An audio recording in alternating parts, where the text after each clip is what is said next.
Berro Bambán, Velar e Edicións Xerais de Galicia presentan...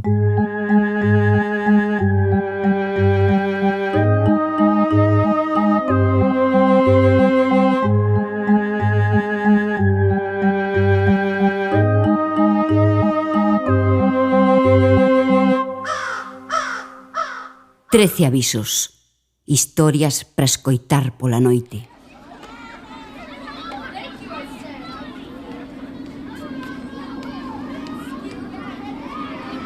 Seguro que lembrades un compañeiro ou compañeira da escola, do colexio ou do instituto que se divertía metendo bolomedo no corpo, literalmente. Murmuraba a modo, cun sorriso, as palabras axeitadas, e cando tiñas seguridade de que o medo xa niñaba dentro de ti, botabas a rir abertamente do parva que eras. E despreocupábase do que podería acontecer esa mesma noite, cando estiveses soa no teu cuarto. Un compañeiro meu, o que se sentaba á miña dereita na clase, faloume dos ollos das bonecas. Díxome que o estar sempre abertos eran como portas polas que podería entrar calquera demo. Ao chegar a casa, decateime de que a miña cama estaba cuberta de bonecas, todas cos ollos abertos. Non reparara nelas, de feito había tempo que non lles prestaba atención, ata ese día. Atravesoume un arrepío pola caluga, pero negueime a permitir que o meu compañeiro me aterrorizase. Acordei de madrugada cunha sensación extraña, incorporeime na cama, e á luz da lúa que se coaba entre os ocos da persiana, vin as bonecas, perfectamente sentadas no chan, onde as deixara, todas mirándome coas súas meniñas inmóviles, nas que escintilaba un reflexo maligno. Son Paula Carballeira e douche a benvida a 13 avisos, un podcast onde falamos sobre o medo, contamos historias e intentamos explicar o inexplicable para poder dormir pola noite sen temor aos pesadelos.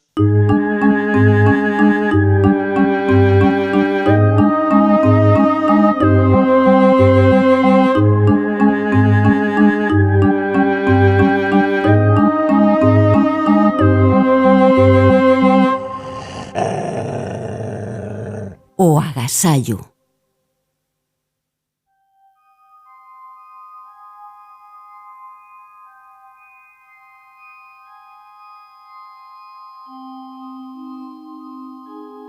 Cando Elena colleu a boneca que levaba pedindo un ano enteiro, tremíanlle as mans. É a que querías, non? Parabéns, miña ruliña. 5 anos xa. Elena non escoitaba nin a súa nai nin os seus avós, non reaccionaba. Miraba a boneca, feliz. Porén, aproveitando o momento no que foron buscar a torta para que soprase as candeas de aniversario, Elena colleu a boneca e lanzouna lonxe, detrás do sofá.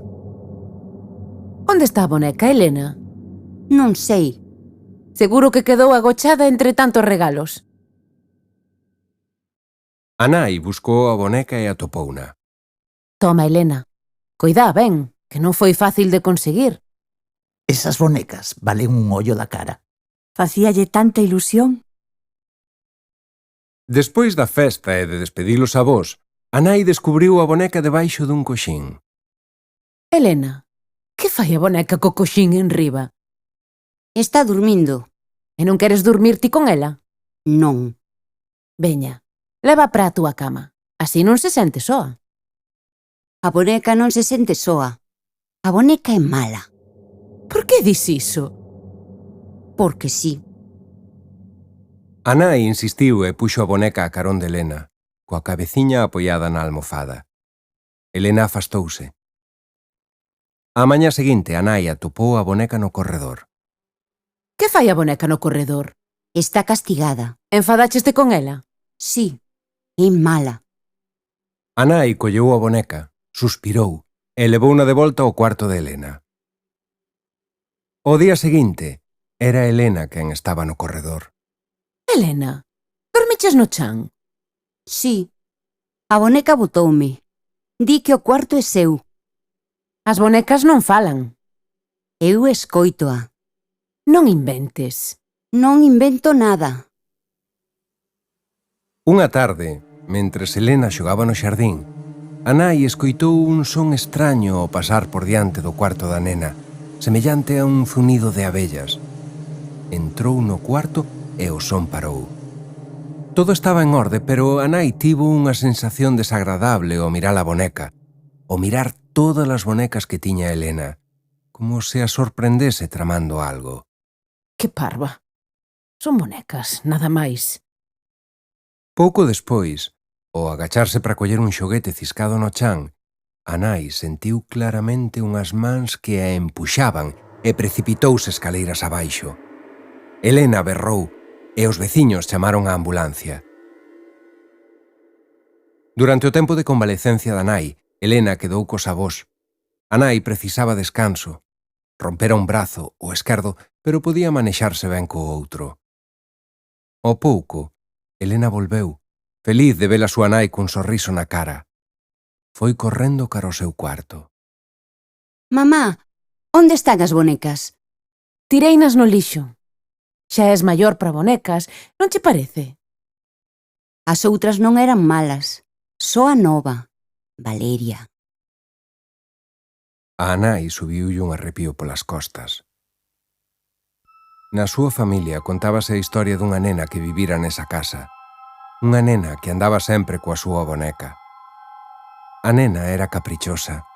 Tiña un ollar e unha maneira de falar coa boneca que a xente lle producía desacougo. Acabaron por mandala a un internado. Acabaron por esquecela. Agás o seu nome. Chamábase Valeria.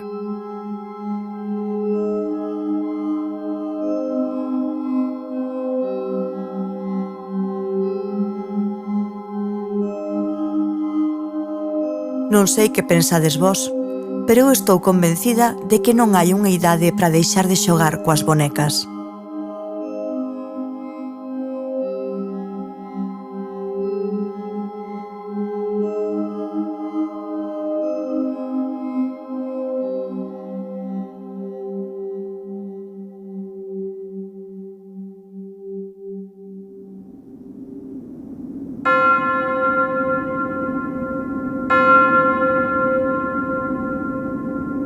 Aviso número 2. Bonecos e bonecas. Os bonecos e as bonecas parécense tanto a nós que desconfiamos de que poidan pechar dentro un espírito, unha forza chea de rabia por estar prisioneira naquel corpo de tea, cerámica, plástico ou calquera outro material que non é carne e oso. Temos a impresión de que eses ollos que non pestanexan, sempre abertos, seguen os nosos movementos, vixían, agardan.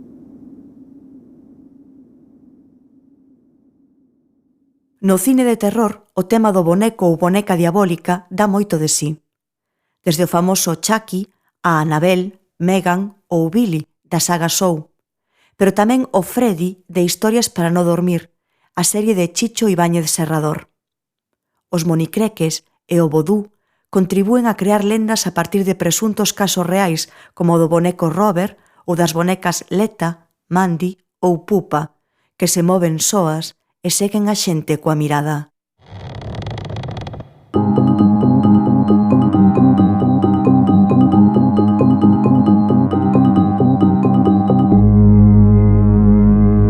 Historias do ataúde. Va, veña, comezamos os contos de ataúde ou que?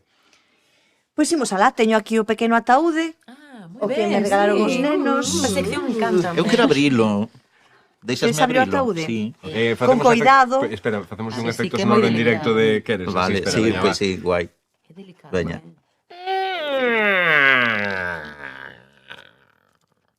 Aí están, Aquí está. todos os contos. Aí esperando que alguén os lea, envoltiños nos seus pergameos A pequeniños. mí encantaría ver a cara de Paula que de repente vas a un instituto, vas a salir falar con rapaces e cheganche con un ataúde así. Eu non sei se o tomaría ben. A ti por que Eu che estaba gustou? encantada. Xa. Ti sabes que estes rapaces e rapaces fixeron unha peza de teatro onde puxeron de personaxe con Edgar Allan Poe. É o top. É o top. Ese é o top. Encantada. Va, veña, entón, quen é? Como Eu ela, hoxe ela porque ela vale. leu a ok, Nuria, vale, leu entón xa a temos unha outro. dinámica. Collo e doucho Doulle a- aquí. Queiras. Leo eu. Pois tocouche, sí. Douche, sí. Ai, que ilusión. Que ilusión. Como non, abre do revés. A ver. Espera que hai algúns que teñen un nome. Ven como... No, este non. Di... Iso funciona e eu non. Desde que matei a miña familia e os metín na súa tumba. Volve a ler, por Pero sí, favor. porque Sí. estaba pensando en Silvia ben. Iso funciona e eu non. Desde que matei a miña familia e os metín na súa tumba. Sí, é que... Bueno, Tela, A mí parece Sí, sí, moi este é un- intrigante. moitísimo. Moi intrigante. A ver, creo igual que é máis- servicios sociais tiña que ir. Iso funciona E e eu non. que É que iso? Que é o que funciona. moitos rapaces e rapazas, cando lles falas dos medos, teñen, non sei con quen o falaba, Comigo. contigo, Sí. do familiar, que teñen medo á familia, facerlles dano á familia ou que alguén da familia les faga dano a eles ou a elas. Iso é increíble. É normal, non? É o de Freud. E Hansel y Gretel. Claro, efectivamente. Sí.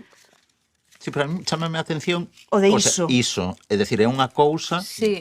e eu non, o sea, digamos que se compara cun obxeto ou algo así. Ou algo que ten, sabes? Iso funciona, ou seja, algo, non sei, como It.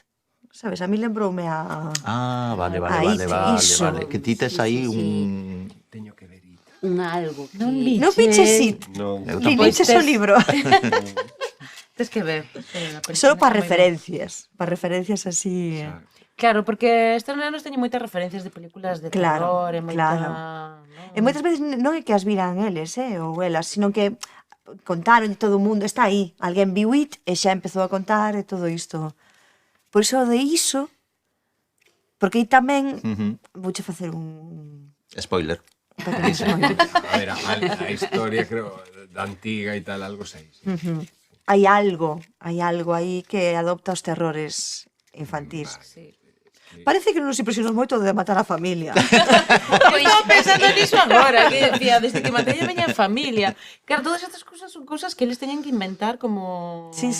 Non? Un relato de... Algo que lles dé a medo e que Sí. crean que lles dé a medo a alguén. Matei a miña familia, metinos na tumba e iso, desde iso eu non funciono. É o que, o sea, se o poñemos en... Sí, Claro. claro, efectivamente. Aí- Que funciona? Sí. O sea, que a min agora se me saen así, imagínate que fose unha familia de vampiros. Entón que o rapaz diga, ahora xa está solucionado. O resto está, todo funciona, non? Porque os vampiros están xa Mortos de onde todo. tiñan que estar Sí. e eu non, porque alguén tivo que matalos. Claro, Igual era sí, igual era eso unha é moi familia- interesante, gústame. Unha familia de enterradores. Sí, despistan moitísimo o de iso non Sí, funciona, ao pero inicio- non, porque é o máis como- intrigante. como leva por diferente outro a- lado, sí. Sí, mas é curioso, porque o máis doado é meter algo desconcertante ao final, que é o que se soe facer, non? Pero aquí está metendo ao principio. Sí.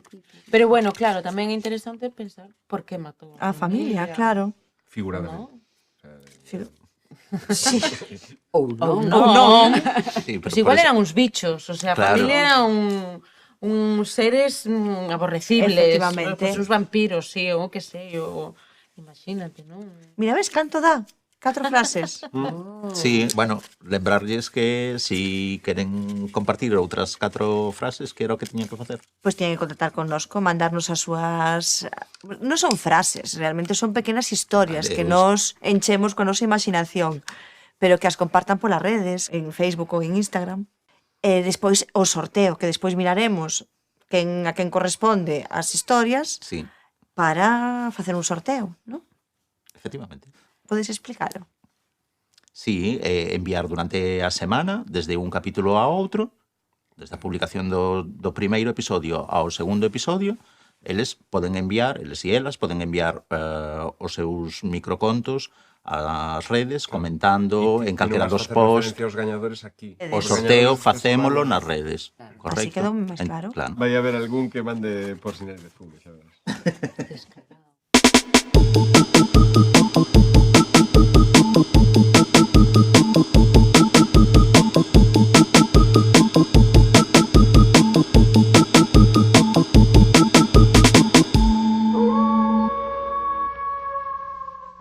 Voces desde o alén.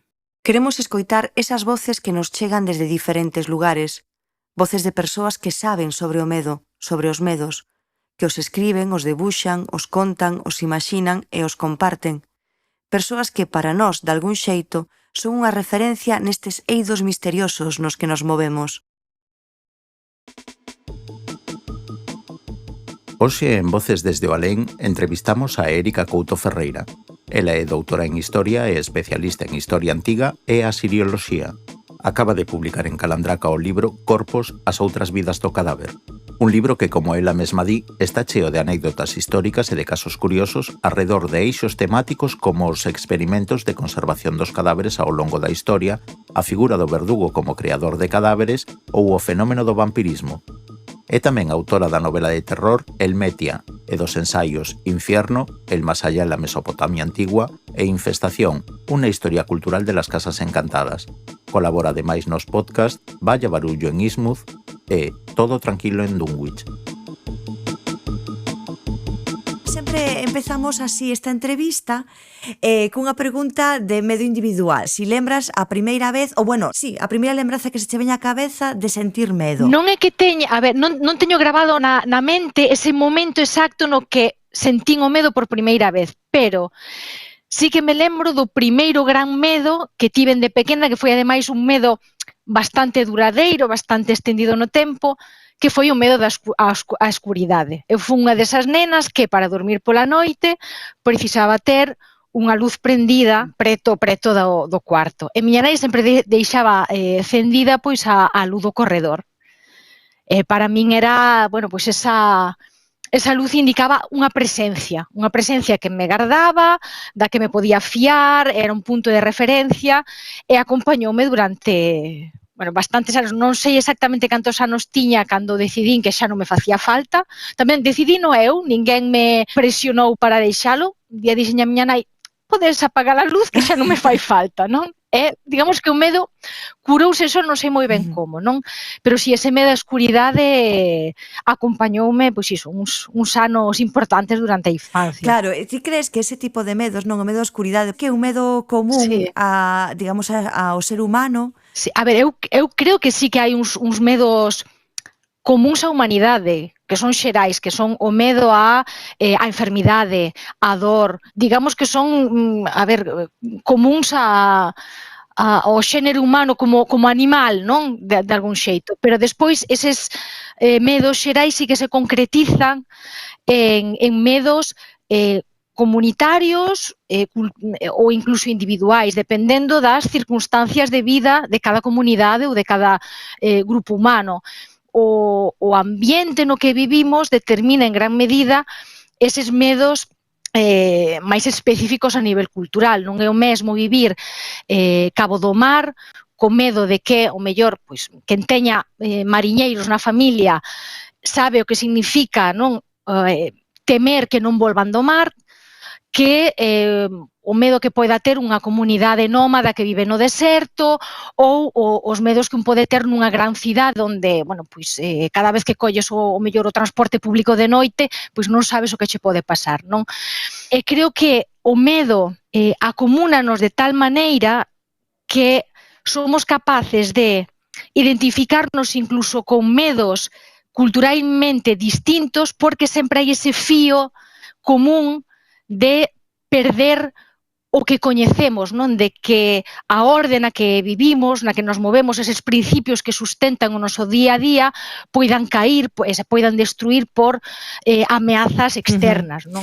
E agora que tamén me parece moi interesante as formas de ficción que lles damos os medos, non? Digamos as criaturas fantásticas. Na miña experiencia hai tres, digamos, criaturas que se repiten moito en moitas culturas e que tamén teñen unha base moi oral, non? De contos que falan pois de vampiros, por exemplo, de lobisomes, non só lobisomes, tamén hai mulleres que por algún tipo de maldición pois poidan pertencer á familia do lobo, non? E que envolve da morte baixo diferentes formas, non? No teu libro de Corpos tamén hai un apartado así do vampiro, as criaturas que volven da morte, e sempre hai como un medo, non, a esa volta do máis alá. Sí, eu creo que, a ver, que todas esas criaturas teñen en común, creo eu, o medo a romper fronteiras que están moi ben establecidas e que nos permiten saber onde estamos nós e onde están os demais.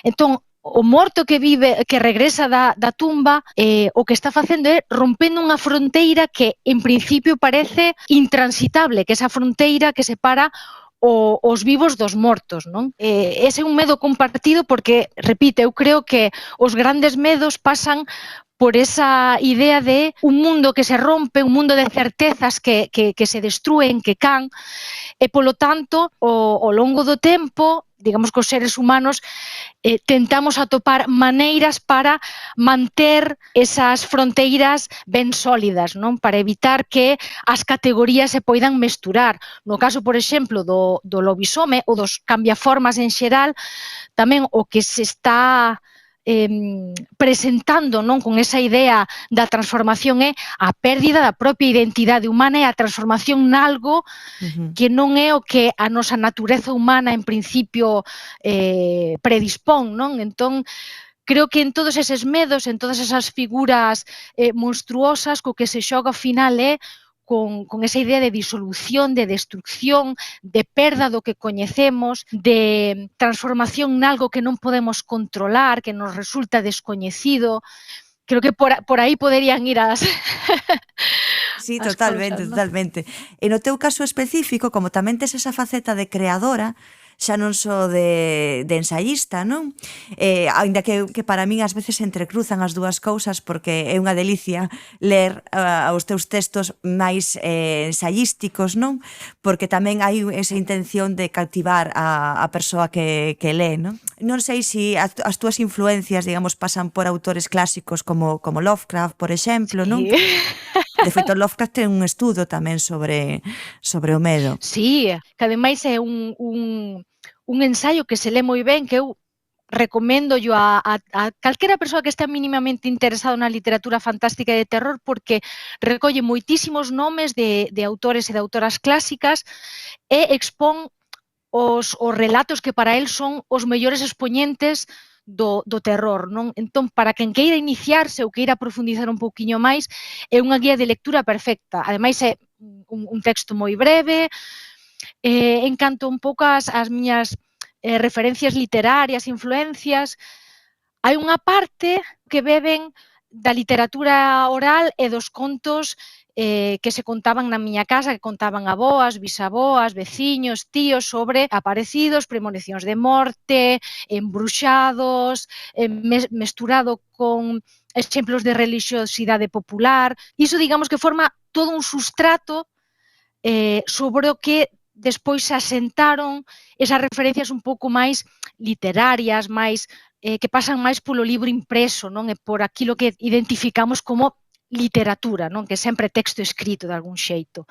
E aí, pois, referentes básicos para min, pois, foron Stephen King, porque, claro, eu crecín durante os 90, entón Stephen King era como o pai da literatura de terror anglosaxona que había que ler, pero despois, entre os clásicos, pois, están Edgar Allan Poe, está Hoffman, Oscar Wilde, autoras como Elizabeth Gaskell, como as irmáns Bronte, que tamén teñen moito de, pois, desa atmósfera gótica máis clásica.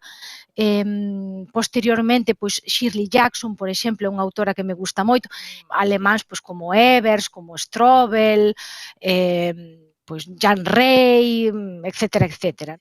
A miña produción de ficción, que tamén é unha produción moi pequeniña, non teño esa noveliña curta de Met e algúns relatos, pero, como digo, de toda esa mestura, pois saen estas obriñas, non, de terror e de fantástico.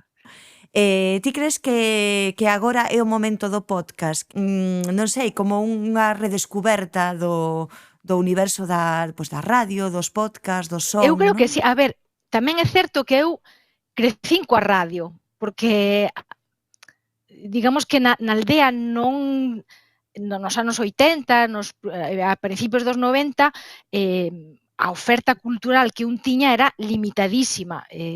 Na miña aldea, por non había ningún quiosco onde comprar unha revista, ou o que fose, non?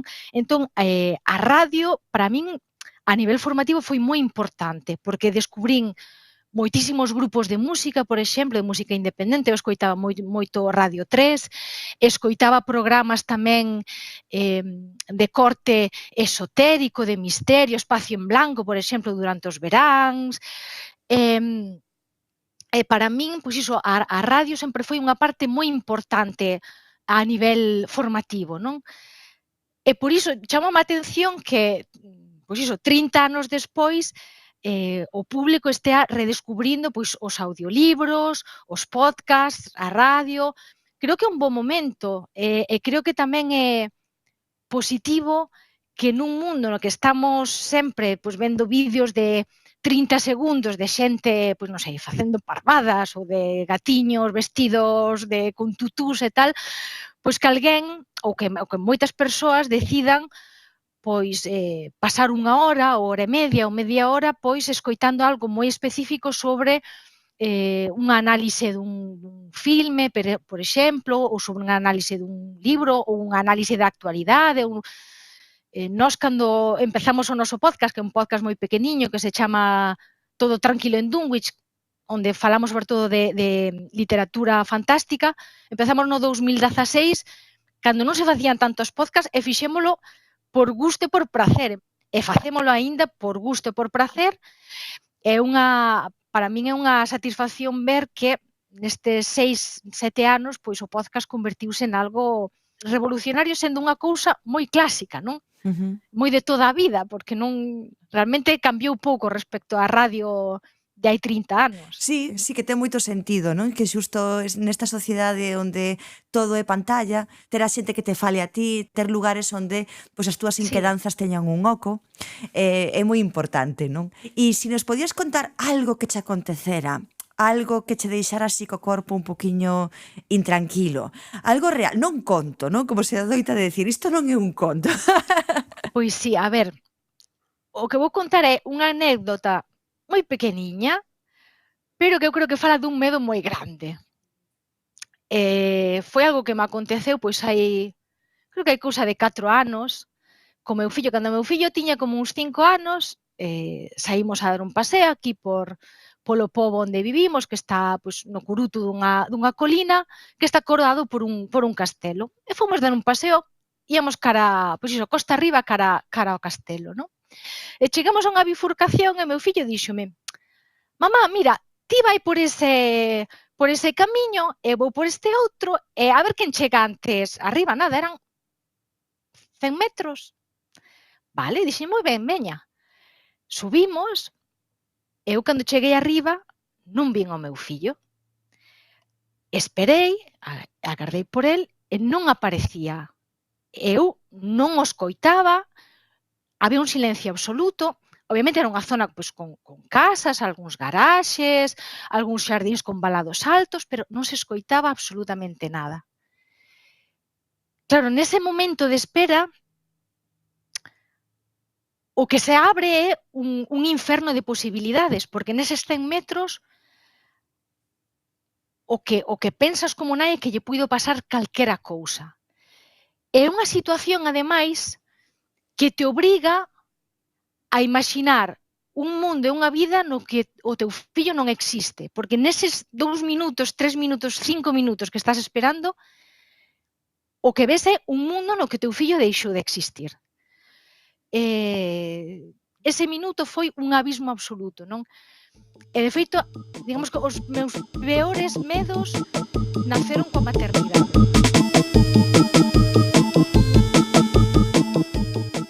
Ata aquí chegou este episodio de 13 avisos. Moitas grazas por acompañarnos. Que pasedes unhas boas noites e un consello: non fuxades do medo, espantádeo.